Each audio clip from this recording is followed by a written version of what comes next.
It's a continent portrayed as one with poverty, violence and endless civil wars. But Africa is also plagued by sky-high population growth. Just who is to blame for not controlling uncontrolled birth rates? And what's the impact on development in the continent? This is Inside Story.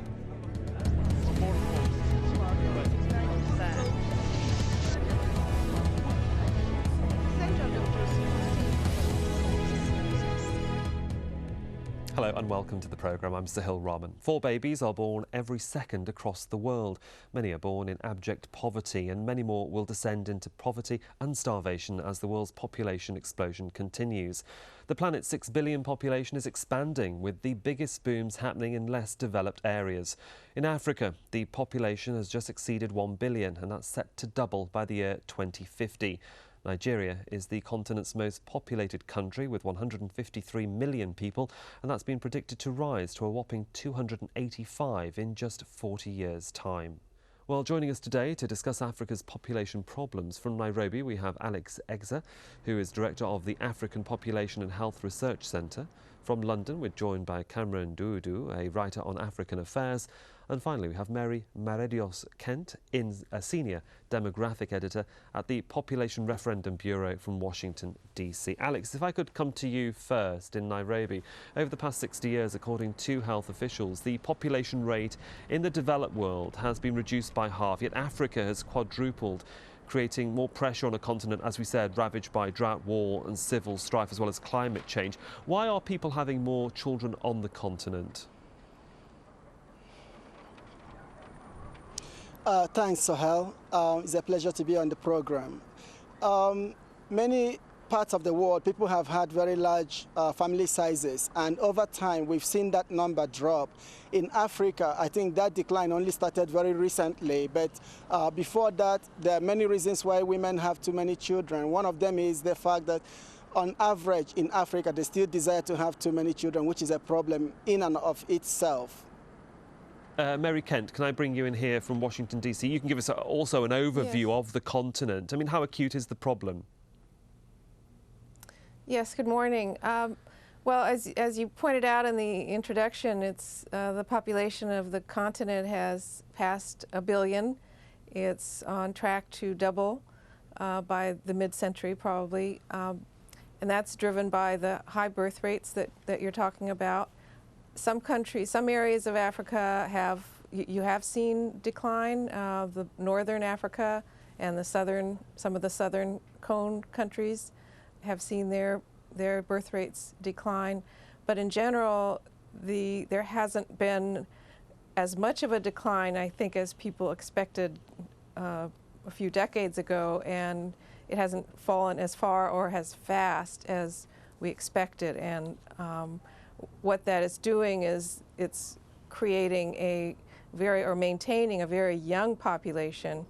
I think more than half is under age 25, and that creates momentum for further growth. So even if birth rates start to decline, you have a tremendous momentum for continued growth there. Well, we'll talk about the assumptions of why the rate should have gone down a bit later in the programme, but you did touch upon it, which is why Cameron Duodu in London, it is a problem that is perhaps not so much skin deep, but quite a problem across the continent and is specific to certain countries in comparison to others across both north and south of the continent. How do you see the problem, and is it one that can be solved politically, if we start there? Well, it is basically a cultural problem.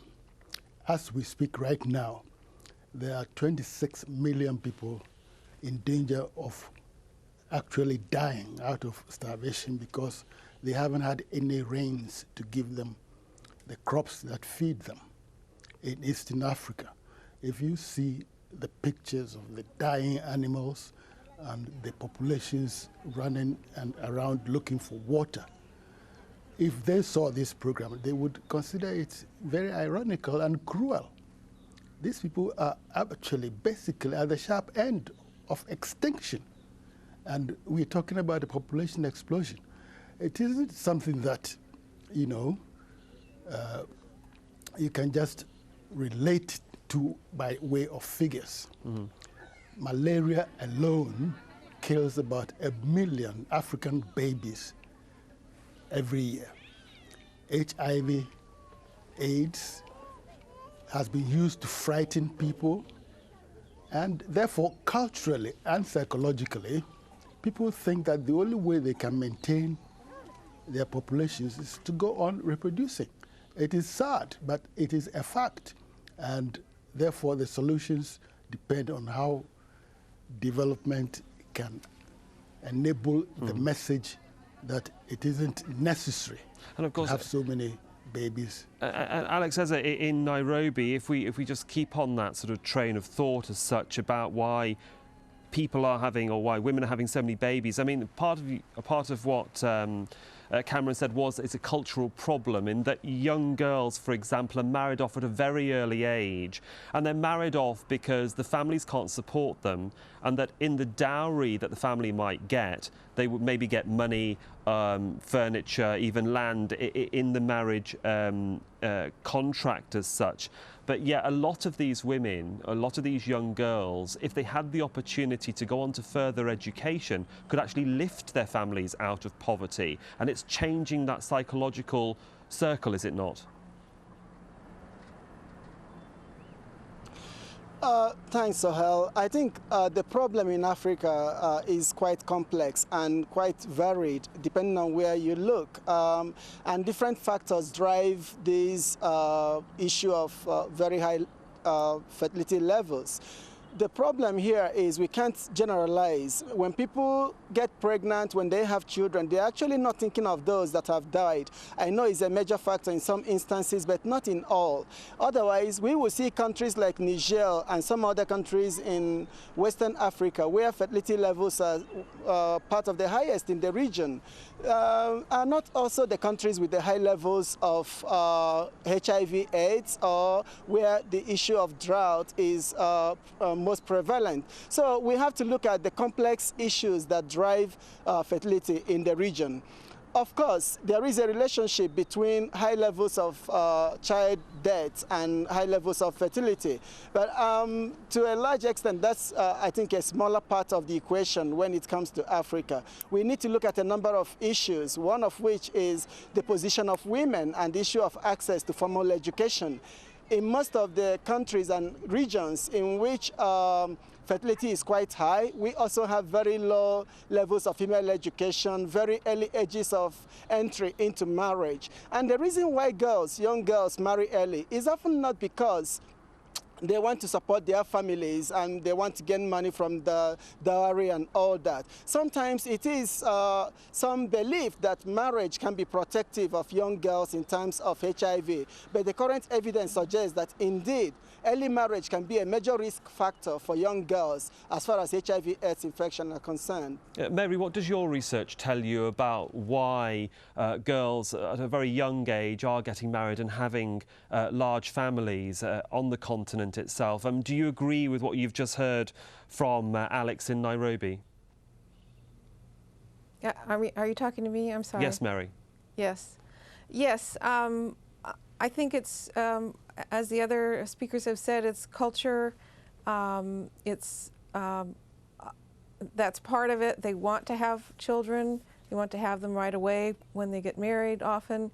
But there's also an issue in which women would like to not have children or to delay having children, but they're not able to, either because they don't really know how to do it or they don't have access to the means to do that. And there have been a lot of surveys over the last few decades that show that there is a large desire for women to control their childbearing, but they're not using family planning. Well, let's just give our viewers some background into population growth and the consequences, because traditionally large families were required for harvesting and farming, but many have moved from farming to find work in the city. But culturally, larger families, as we just mentioned, are often still seen as a superior establishment to those with fewer members. Then there's the lack of education. Family planning clinics and advisories were forced to close during the last decade due to insufficient funding. And this has led to many families having too many mouths to feed, often leading to poverty and starvation. there are also not enough jobs for the emerging generation, some observers suggest. Unemployment can fuel crime and civil unrest as the youth struggle to find an occupation. And in Africa, all too often this means joining either side of an armed conflict, which causes even more problems. Cameron Dudu, we talked about cultural beliefs, but if we can talk about the politics now and maybe just really expand on this, because it's the politics of how Africa is treated internationally and within the continent is how people experience their lives there. I mean, many research articles that we've read leading up to this programme have suggested that many women were unaware of birth control or contraception, and promoting it in certain countries like Uganda is very difficult because of the obstacles of the law, local customs, religious taboos, and ill-equipped facilities. How are countries in comparison across the continent dealing with population growth, and what are their reasons for not having family planning action plans in place? In a lot of African countries, the governments have absolutely no credibility with the populations, especially the rural populations. All they know is that the government taxes them, it promises them roads and water and electricity, and it never materializes. So, as I said earlier, cultural experience tells them that if you have more survivors, one of them might just escape the trap and go and become well off in the city where the money is, and then come back and lift us up. Because don't forget, members of parliament, bureaucrats who are elected into, who are appointed into government offices, they have the means of actually allocating for themselves the resources that can keep a good life in a country that is poor. So it isn't something that you can do in isolation. You have to have a systematic program and say, because of the population growth, our average national growth is not coming up properly. If you compare it to other countries in the world, it doesn't show a bright figure. But in order for the government to get the message across, it has to be believed. People must feel that this is their government.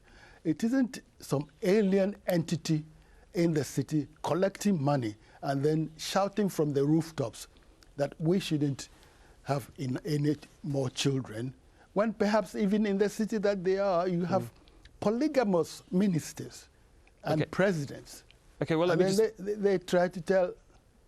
Sorry, I didn't mean to interrupt you. I just want to bring Alex Ezeh in from Nairobi here, because, I mean, the whole issue is about how governments inform the public about, for example, in this case, family planning. And some governments are staunchly against contraception, or even outside agencies or governments wouldn't fund family planning units for the thought of it being diverted to or being equated to abortion. I mean, getting across those taboos, for example, has been very difficult for those women. For example, if we just focus on Uganda, who might have wanted those facilities but can't because of the regimes they're living under. So I think that's a very good point, and one that really drives part of the fertility patterns in Africa currently. And we've seen in different countries where you have very strong political will to support family planning programs, that fertility has gone down and contraceptive use has gone up. A case in point would be a country like Bangladesh. And in many African countries, even when we have strong programs, part of the challenge has been the lack of political will in supporting those programs. But it's not just at the level of country governments. We also have the neglect of family planning programs in the international development agenda over the last 10 years. And until recently, I think the lack of reference to family planning programs in the MDGs was a major oversight that has weakened family planning programs in many parts of Africa over the last 10 years. With that recognition now, we hope that there will be greater political commitment to making family planning services accessible to all women. I think if we can remove the problem of unmet need for family planning, which is simply women who do not want to have another child or want to delay the next child for at least 2 years, but are not using any family planning program. If you eliminate it, we can actually achieve meaningful declines in fertility. And this problem of unmet need is not just a rural phenomenon. In many parts of urban Africa, close to 40% of recent births and pregnancies are considered unwanted or unplanned by their mothers. So it's a huge problem, and if we can just simply eliminate that through effective family planning programs, I believe we can achieve meaningful reductions in fertility decline. Mary Kent, let me bring you in here. You were nodding and agreeing with what Alex had to say, but also from a wider perspective from the United States, of course, President Bush did invest a great deal in HIV prevention, but there was a restriction and there was a budget cut when it came to family planning issues because of the, you might say, right-wing conservative, staunch Christian attitude of preservation of life and also the strong Catholic Church within the subcontinent. How problematic was it for those funds to have been withheld for the good part of a decade, as Alex mentioned, and what effect has that had on African countries trying to sort out their family planning issues?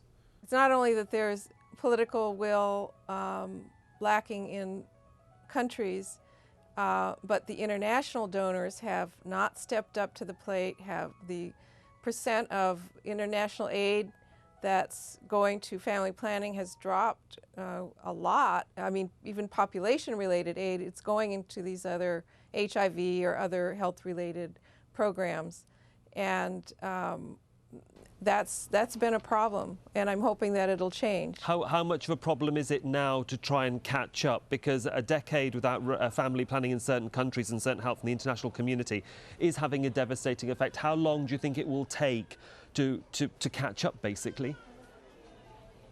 Well, I can't say how long, but it is true that when you have a lost decade, then you have that many more children that were born and who are now reaching reproductive age, and so the problem is greater. You have even more women to reach. The problem of trying to educate them and bring them into more modern practices to be better educated. Sure. And healthier is a great problem. Cameron Dudu in London, I suppose it really just opens the debate really for how influential outside agencies and countries are when it comes to being involved in Africa's affairs, especially in one that is so acute. If we look at the example we've just given, the United States' position when a certain president is in office compared to the European Union. The European Union actually did stump up, 32 million euros to try and plug the gap, to try and help the situation. It wasn't enough, but can you comment on how important it is for international agencies and governments to be involved? Yes, because if they bring different messages, they just confuse the population. And there is too much interference in African affairs in this area. The Catholic Church is preaching one thing, the NGOs are preaching another thing, the governments, as I have already intimated, do not do enough to make themselves credible to the population. So, in fact, the people are exposed to all sorts of messages, some of them conflicting. And people come with their own agenda. They are not really interested in the social problems in Africa. They just want to be able to say that we did this or we did that. I mean, when you talk about President Bush and his program, I mean, it was so disgraceful that you should put a conditionality on the prevention of HIV/AIDS. And of course that's turned around, Alex. Sorry to interrupt there, Cameron. If I just bring it around as well and go back to Africa and to Alex, I mean, it has turned around with the Obama administration offering, what, 545 million, an 18% increase for the first time in nearly a decade. That's Congress has approved that, and possibly another 9% hike in 2010. The tables are turning, so perhaps you might say that there is a break in the clouds. Well, it is, but we also know that this is below his campaign promises, and we're hoping that there will be more rapid uptake in funding for family planning programs. The challenge we face really is at the international level, the world always looks for a major rallying point for its development programs. In the 80s, we think it's family planning and population concerns. In the 90s, it's been HIV/AIDS. Now it's climate change. And as these issues come in and we lose the opportunity to really understand how rapid population and how lack of access to family planning programs affect these other global development agendas. When you think of climate change, what's the role of rapid population growth in Africa to the challenges we'll face with climate change? I think if we don't plug in the population equation into this discussion, it loses that importance and the imperative that population has for achieving those goals. So at the end of the day, I think we have a role to clarify. No, not at all. I was going to say, you touched on climate change there, Alex. You did touch on climate change. Sorry, I wasn't trying to interrupt you, but I have now, and I must carry on because you've touched on climate change. I spoke to the UN High Commissioner for Refugees, Antonio Guterres, on Al Jazeera News on Wednesday. He touched on not enough discussion between population growth and climate change. This is what he had to say. In your capacity as the UNHCR Commissioner for Refugees, what message are you sending to the world community from Copenhagen with regards to climate change and refugees?